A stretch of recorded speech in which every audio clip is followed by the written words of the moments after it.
বৌদি, দরজাটা খুলো গো, মা ডাকতে পাঠালো। অনেক নিয়ম আছে আজ। একমাত্র ননদের ডাকে ধর্মর করে উঠে বসলো নন্দা। আচমকা ঘুম ভেঙে কিছুতেই বুঝে উঠতে পারছে না ঠিক কটা বাজে। জানলার পর্দা ভেদ করে যেটুকু আলো আসছে তাতে দেওয়াল ঘড়িতে দেখে নিল 7টা বাজতে 10। এই ঘড়িটা কি ঠিক নাকি কিছুটা এগিয়ে বুঝতে পারল না। এই বাড়ির প্রতিটা জিনিস একদম নতুন নন্দার কাছে। মাত্র আগের দিনই ও এই বাড়িতে এসেছে নিজের বাড়ি ছেড়ে। কাল রাত্রি ছিল বলে বরের সাথে ঘুমোয়নি, সাথে ওর নিজের বোন ছিল। বৌদি ওঠো গো। আবার রুমার গলা পেয়ে নন্দা গলা উঠিয়ে বলল, উঠে গেছি, আমি খুলছি। ধীর পায়ে খাট থেকে নেমে এসে ছিটকিনিটা খুলে দেখল রুমা দাঁড়িয়ে। ছিমছাম কিন্তু বেশ মিষ্টি দেখতে রুমাকে। নন্দার সমবয়সী হবে হয়তো। দেখে বোঝা যাচ্ছে ওর স্নান হয়ে গেছে। শীতকালে 6:30 মানে স্নানের জন্য বেশ সকাল। নন্দা রুমার দিকে তাকিয়ে আছে দেখে রুমা বলল, বৌদি তাড়াতাড়ি স্নান করে নিচে এসো, মা ঠাকুর ঘরে ঢুকে গেছে। তারপর মুখ ঘুরিয়ে দেখে নিয়ে বলল, যাও, বাথরুম ফাঁকা আছে এখন। এরপর আবার ছেলেদের লাইন পড়ে যাবে। আমাদের মেয়েদের সবার হয়ে গেছে। এত সকালে সবার স্নান হয়ে গেছে? আজকে কোনো পুজো আছে? নন্দা চাইল না, তাও প্রশ্নটা মুখ থেকে বেরিয়ে গেল। এবারের নিয়ম সকাল সকাল স্নান করা, আর যারা অতিথি এসেছে সবাই মায়ের জন্য সকাল সকাল স্নান করে নিয়েছে। রুমা একটু চাপা স্বরে বলল। আসলে মায়ের এই নিয়মটা হয়তো মেয়েরও খুব একটা মনের মতো নয়, তাই চাপা স্বরে বলল। নন্দা আর কথা না বাড়িয়ে বলল, তুমি যাও, আমি 15 মিনিটের মধ্যে আসছি। বাথরুমে ঢুকেই ওপরে রাখার তাকে হাত বাড়ালো নন্দা। একটু উঁচুতে বলে দেখতে পেল না, শুধু ছোঁয়ায় উপলব্ধি করার চেষ্টা করল। প্রায় হাতেরই পেস্টটা টেনে এনে থমকে গেল নন্দা। এই পেস্টটা একদম পছন্দ না নন্দার। মনে পড়ল ও তো ব্রাশও আনেনি। কাল বাক্সে মামিমা ভর্তি করে গয়না, শাড়ি, সাজার জিনিস ভরে দিয়েছে, কিন্তু ব্রাশ, পেস্ট, সাবান, শ্যাম্পু কোথায় সেসব? আবার চোখ থেকে জল বেরিয়ে আসছে ও। তাও পেস্টটা টিপে বের করে আঙুলে নিয়ে নিল খানিকটা। বুকটা সেই থেকে টনটন করছে নন্দার। কাল সকালেও কি সুন্দর ওর নিজের জিনিসগুলো সব চোখের সামনে ছিল। এই একটা রাতে কত পার্থক্য হয়ে গেল সব। ব্রাশ করে বালতিতে জল ভরে নিল নন্দা। হাত দিতেই যেন ঠান্ডায় ছ্যাঁকা খেলো। এই ঠান্ডা জলে কিভাবে স্নান করবে ও? দরজা খুলে মুখ বাড়িয়ে দেখল কেউ কোথাও নেই। আজ বৌভাত, বিকেলে সাজতে হবে বলে শ্যাম্পু করতে হবে। খুব অস্বস্তি হচ্ছে নন্দার। চোখ বুজে ওই জলই মাথায় ঢেলে নিল। হাত বাড়িয়ে ওদের সাবান, শ্যাম্পু নিয়ে নিল অনিচ্ছায়। এরাও ওর চেনা কেউ নয়, কিন্তু মানিয়ে নিল নন্দা। শাড়ি গয়না পরে নতুনের সাজেই নিচে নেমে এলো নন্দা। ওকে দেখেই শাশুড়ি বললেন, শোনো, তোমায় কটা কথা বলি। এবারে নিয়ম হলো আমরা গোপালকে না খাইয়ে গ্যাস জ্বালাই না। এতদিন ওনার সব দায়িত্ব আমার ছিল, আজ থেকে সেসব তোমার। বংশ পরম্পরায় বৌরাই ওনার সেবা করে, তাই সকাল সকাল উঠে ঠাকুর ঘরে ঢুকে যাবে। আজকাল 2 দিন থাক, তারপর থেকে তুমি ঢুকবে, আমি থাকবো সাথে কিছুদিন, কিন্তু তোমাকেই করতে হবে সব। ঠাকুর ঘরে গোপালকে স্নান করাতে করাতেই কথাগুলো বললেন নন্দার শাশুড়ি। ঠাকুর ঘরের সামনে বাড়ির সবাই, মানে অয়নের মাসিরা, বোন, মামিরা, তাদের ছেলে মেয়েরা বসে আছে। একটা বিয়ে বাড়ির সকাল থেকে কোথায় রান্নাঘরে ভিড় জমবে তা না, সবাই গোপালের খাওয়া অবধি অপেক্ষা করছে। একটু যেন অবাকই লেগেছিল নন্দার। বেলা বাড়ার সাথে সাথে সবই হয়েছে। চা, লুচি, তরকারি, ভাত কাপড়ের সব আয়োজন। সবাই মিলে সবটা করেছে, কিন্তু কিছুতেই যেন মন বসছে না নন্দার। একদম নতুন পরিবার, নতুন লোকজন, তাদের নিয়মগুলো সব নতুন, কিছু যেন মনের মতো নয় ওর। এই বাড়ির চাটাও যেন ভীষণ পানসে লাগছে। বাবার আনা সেই গন্ধ চাটা যেন বারবার মনে পড়ছে নন্দার। একটা নতুন সকাল কিভাবে তিলে তিলে বদলে দিচ্ছে নন্দাকে। না চাইলেও সেটা মেনেও নিতে হচ্ছে ওকে। সোফায় বসে বসে ভাবছে নন্দা সেই 28 বছর আগের দিনগুলো। প্রথম দিনের সেই পেস্ট, চা পাতা, বিস্কুট, চিনি, সাবান, শ্যাম্পু, রান্না সবের সাথে লড়তে লড়তে ওতেই অভ্যস্ত হয়ে পড়েছে নন্দা। বউ ভাতের 2 দিন পর যখন ওর ঘরে এসে ননদ ওর সব তত্ত্বগুলো দিয়ে গেছিল, নিজের পেস্ট, সাবান, শ্যাম্পু সব দেখে এক ঝলক চেনা লাগলেও ও সেটাকে প্রশ্রয় দেয়নি। কারণ এগুলো শেষ হলে যে এগুলোই আবার আসবে সেটা নিয়ে যথেষ্ট সন্দেহ ছিল নন্দার। কারণ ততদিনে নন্দা শাশুড়ির সংসারে একছত্র অধিকারটার সম্পর্কে সচেতন হয়ে গেছিল। বাড়ির টুকিটাকি জিনিসেও সে ওনার বেশ দক্ষতা, সেটা বোঝার মতন বুদ্ধি নন্দার ছিল। সাথে ছিল সাহসের অভাব। হয়তো সাহসটা আসে টাকা থেকে, সেই জোর নন্দার ছিল না। আর মুখ ফুটে চেয়ে নেওয়াটাও স্বভাব বিরুদ্ধ ছিল নন্দার। সংসারে সবার দিন আসে। বেশ কয়েক বছর পর যখন শাশুড়ি নরম হয়ে গেছিল, নন্দার দিন ফিরেছিল। সেদিন চাইলে নিজের পছন্দের সব কিছুকে আবার টেনে আনতেই পারত, কিন্তু ইচ্ছে হয়নি। কয়েক বছরে আবার তৈরি হওয়া অভ্যেসকে আর বদলাতে চায়নি নন্দা। কারণ ততদিনে ও নিজেকে বদলে নিয়েছে। নিচ থেকে উলু শঙ্কের আওয়াজ ভেসে আসছে, আর আসছে কান্নার আওয়াজ। আজ নন্দার মেয়ে তোরই শ্বশুর বাড়ি চলে যাচ্ছে, তারই তোড়জোড় করছে সবাই। এই অন্তিম মুহূর্তে তোরের সব থেকে যাকে প্রয়োজন তাকেই সরিয়ে দেওয়া হলো, শুধু নিয়ম বলে। নন্দা খালি ওর থেকে কনকাঞ্জলিটুকু নিতে যাবে কিছুক্ষণ পর। আসন্ন মুহূর্তটুকু ভেবেই কেঁদে ফেলল নন্দা।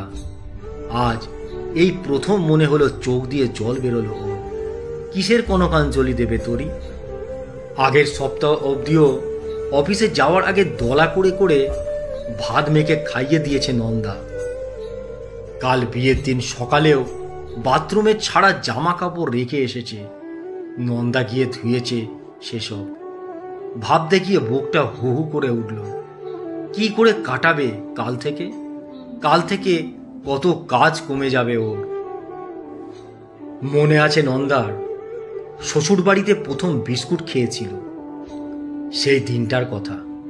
ওই বিস্কুটটাও ও পছন্দ করতো না বিয়ের আগে। এ বাড়িতে ওই বিস্কুটটা দেখে শুধু চাই খেত ও। শাশুড়ির সেটাও নজর এড়ায়নি, এমনি বিচক্ষণ উনি। তাই পরের দিন থেকে চায়ের সাথে জোর করে 2টো করে বিস্কুট দাঁড়িয়ে থেকে খাওয়াতেন, পাছে খালি পেটে চা খেলে নতুন বউ অসুস্থ হয়ে যায়। দোষ হয়তো নন্দারও ছিল। ও মুখ ফুটে বলে দেখতে পারত, তোরই হয়তো এতটা বোকা নয়, না হলেই ভালো। মনে মনে ভেবে যেন নিশ্চিন্ত হলো নন্দা। কিন্তু তারপরেই কিছু একটা ভেবে তাড়াতাড়ি সোফা থেকে নামলো নন্দা। যদি তোরিও নন্দার মতো বোকা হয়, মুখ ফুটে বলতে না পারে, ভেবেই মাথাটা ঝাঁকিয়ে সোজা বাথরুমে গেল নন্দা। সেখানে তরির পেস্টটা নিয়ে দেখল খানিকটা আছে ওতে। ওটা হাতে নিল। তারপর ওর রোজকার ব্রাশ নিল। ঘরে এসে শোকেসের নিচের ড্রয়ার থেকে বের করে নিল ওর স্যানিটারি ন্যাপকিন, যেটা আজ পর্যন্ত নিজে কখনো কেনেনি তরি। তারপর কিছু একটা ভেবে আবার বাথরুমে গিয়ে নিয়ে এলো ওর সাবান আর মাথার শ্যাম্পু, সাথে গায়ে মাখার তেল। দেখল বোতলটা প্রায় শেষ। ঠিক আছে, বউ ভাতের দিন তো ওরা তত্ত্ব নিয়েই যাবে, সেখানে সব আছে। এই 2 দিন এটা দিয়ে হয়ে যাবে। তাড়াতাড়ি রান্নাঘরে গেল নন্দা। ওখানে ওর গ্রিন টির ব্যাগগুলো আছে। গুনে দেখলো 7টা আছে। ও কটাই দিয়ে দিল। কৌটো থেকে ক্রিম কেক আর বিস্কুটগুলো একটা টিফিন বক্সে দিয়ে দিল। একটু কিছুক্ষণ ভেবে মনে পড়ল সকালে রোজ 1 চামচ চ্যবনপ্রাশ খায় গো। বড্ড ঠান্ডার ধাঁচ মেয়েটার। সেটাও গুছিয়ে নিয়ে ঘরে আসতে গিয়ে দেখল ননদের মেয়ে সুমি ওপরে এসেছে ওকে ডাকতে। মামি, নিচে চলো, তোরি দিদি যাবে এবার। নন্দা যখন নিচে নামলো দেখল সবাই যেন ওর জন্যই অপেক্ষা করছে। তরিও বেরিয়ে যাওয়ার গেটের দিকে মুখ করে দাঁড়িয়ে আছে। পাশে ওর বর, এক পাশে দাঁড়িয়ে আছে রুমা, হাতে একটা পাত্রে চাল, কনকাঞ্জলি। আজ রুমাও বেশ ভারী হয়ে গেছে। আজকাল মায়ের মুখে বেশ কথা বলে, মায়ের নিয়মের প্রতিবাদ করে। 28 বছর অনেক কিছু পরিবর্তন করে দিয়েছে। চটের ব্যাগটা হাতে নিয়ে ও হনহন করে এগিয়ে এলো নন্দা। পাশের চেয়ারে বসে থাকা আভাদেবী মানে নন্দার শাশুড়ি বললেন, বৌমা, মেয়ের পিছনে আঁচল পেতে দাঁড়াও। হাতে কিসের ব্যাগ তোমার? নন্দা বলল, মা, এতে তরির জিনিস আছে। রুমা বলল, বৌদি, সেসব সুটকেস করে গুছিয়ে আমি গাড়িতে তুলে দিয়েছি। আর কি বাকি আছে? নন্দা বলল, ব্রাশ, পেস্ট দিয়েছিলে ঠাকুরজি, তেল, সাবান, শ্যাম্পু কিংবা বিস্কুট, ওর চ্যবনপ্রাশ কিংবা ওর রাতের প্যান্ট আর গেঞ্জিটা। রুমা বলল, সাবান, তেল, শ্যাম্পু, পেস্ট ওসব ও বাড়িতে নিশ্চয় আছে। আর নতুন ব্রাশ একটা দিয়ে দিয়েছি। আর চ্যবনপ্রাশ দিয়েছ, ভালো করেছো। যা ঠান্ডার ধাঁচ ওর। বিস্কিট তো স্বর্ণাবদের বাড়িতেও আছে। কি আছে তো বলে নতুন জামাইয়ের সাথে একটু মজা করার চেষ্টা করলো রুমা। নন্দা বলল, সবার বাড়িতে সব থাকে ঠাকুরজি, কিন্তু সবাই এক জিনিস ব্যবহার করে না। তরির যাতে কষ্ট না হয় তাই ও যেগুলো ব্যবহার করত সেসব দিয়ে দিলাম। আভাদেবী বললেন, এবার কেমন ধারা, সব মেয়েদেরই এসব মানিয়ে নিতে হয়। বাড়ি থেকে বিস্কুট, চা নিয়ে যাই প্রথম দেখলাম। তুমি মানিয়ে নাওনি আমাদের সাথে? আমাদের রুমা নেয়নি? নন্দা বলল, নিয়েছি তো মা, কিন্তু আমি চাই আমার মেয়ে না নিক। খুব যত্নে তিলে তিলে বড় করেছি ওকে, সহবত শিখিয়েছি, বলেছি পরের ঘরে গিয়ে সব মানিয়ে নিতে। কিন্তু মা, দিনের শুরু থেকেই মানাতে থাকলে দিনের শেষে গিয়ে হাঁপিয়ে উঠবে ও। আমরাও উঠেছি। তারপর স্বর্ণাবর কাছে এসে বলল নন্দা, আজ যদি স্বর্ণা বাজার করতে না পারে, মাছ খাওয়াতে না পারে, কিংবা তরির শাশুড়ি ওকে রান্না করতে বলে রোজ, সেসব আমার তরি সব মানিয়ে নেবে, করে নেবে। এই অ্যাডজাস্টগুলো তো করতেই হবে। কিন্তু মা, যেটুকু না করলেও হয় সেটা বরং না করুক। আজকালকার মেয়ে তো হাঁপিয়ে উঠলেই বিপদ। তাই দিনের শুরুটা চেনা ছন্দেই শুরু হোক। অনেক বড় পরিবার নন্দার শ্বশুর বাড়িটা। ওখানে কম করে 40 লোক ছিল। সবাই চুপ হয়ে গেল নন্দার কথায়। হয়তো সব মহিলাদেরই মনের কথা বলে ফেলেছে আজ নন্দা। সবার চোখে জল। উপস্থিত মেয়েদের হয়তো সবারই নিজেদের সাথে মিলে যাচ্ছে নন্দার কথাগুলো। এমনকি চোখে জল দেখা গেছিল বরের দিদি আর মামিরও। নন্দা এবার এগিয়ে এসে চটের ব্যাগটা স্বর্ণাবরের সামনে ধরে বলল, স্বর্ণাব, এতে তরির সব প্রয়োজনীয় টুকিটাকি আছে, আমি দিয়ে দিই ওর সাথে। স্বর্ণাব বলল, কি বলছেন এসব?